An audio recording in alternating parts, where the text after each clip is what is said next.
BFM Business. Toute l'info éco et business à la mi-journée. 60 minutes business. Guillaume Paul. Allez, midi 18, on est de retour ici sur BFM Business à la CCX Marseille dans le cadre du Tour de France de la reprise pour vous faire découvrir, vous présenter quelques-uns de ces acteurs qui font bouger la région PACA au quotidien. Eh bien, on est avec deux acteurs de la tech. Là, on va parler un petit peu tech pendant une dizaine de minutes avec nos invités. Thomas Kerjean, directeur général de Mail in Black. Bonjour. Bonjour. Thomas, on sera avec vous dans quelques minutes. Et puis Mathieu Bonfils qui est avec nous également. Bonjour Mathieu. Bonjour. Directeur général du Wagon.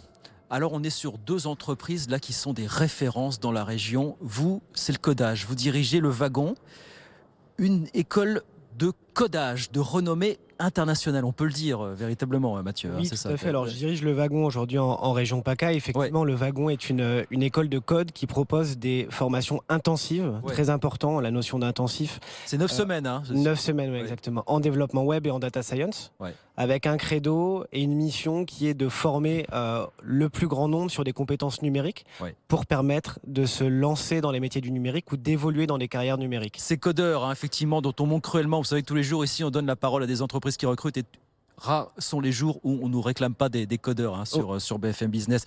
45 villes, 45 campus à travers le monde aujourd'hui. Oui, exactement. Donc le Wagon a été créé à Paris en 2013. C'est une très très belle histoire française et qui a su frayer son chemin à l'international. Ce sont 45 campus dans le monde, une communauté de 13 000 alumni.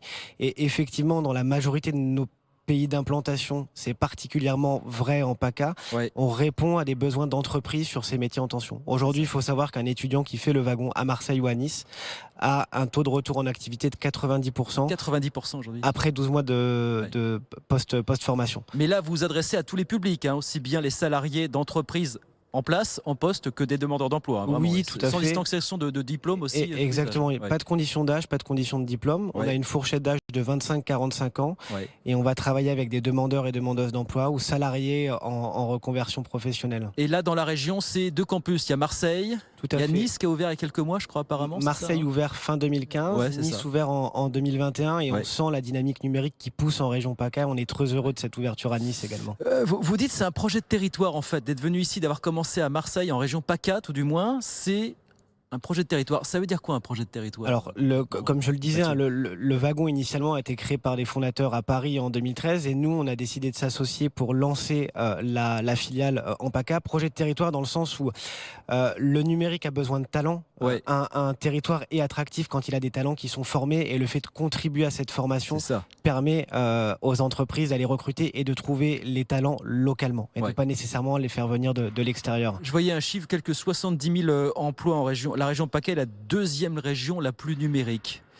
Qu'est-ce qui manque pour qu'en termes d'attractivité, ça prenne encore plus pour vous finalement? Je pense que c'est ce qu'on est en train de travailler au niveau du Wagon avec d'autres écoles de code sur le territoire, d'avoir des formations courtes qui permettent de faire sortir des talents et des personnes qualifiées pour intégrer des jobs qualifiés dans des startups, entreprises et ETI du territoire. Et ce sont ces talents également qui vont rassurer les entreprises, favoriser leur implantation localement. Donc c'est un travail de tous les jours. On est très heureux de pouvoir y contribuer. La crise du Covid, forcément, elle a boosté votre activité. On le demande avec ce besoin de digitalisation croissante. Mais vous le dites, la digitalisation, c'est bête à dire, mais c'est avant tout de la formation, avant toute chose évidemment. C'est là-dessus qu'il faut mettre l'accent. Alors, je pense, et c'est ceci qui est magique dans le domaine du numérique, c'est qu'on peut, en se formant et sans prérequis sociaux ou sans histoire, avant cette formation, faire de la magie avec les compétences qui sont développées dans le numérique, tout à fait. Il y a beaucoup de jeunes encore à aller chercher ou de moins jeunes à aller chercher dans la région pour énormément. C'est un sujet très très palpable localement. On travaille énormément avec Pôle Emploi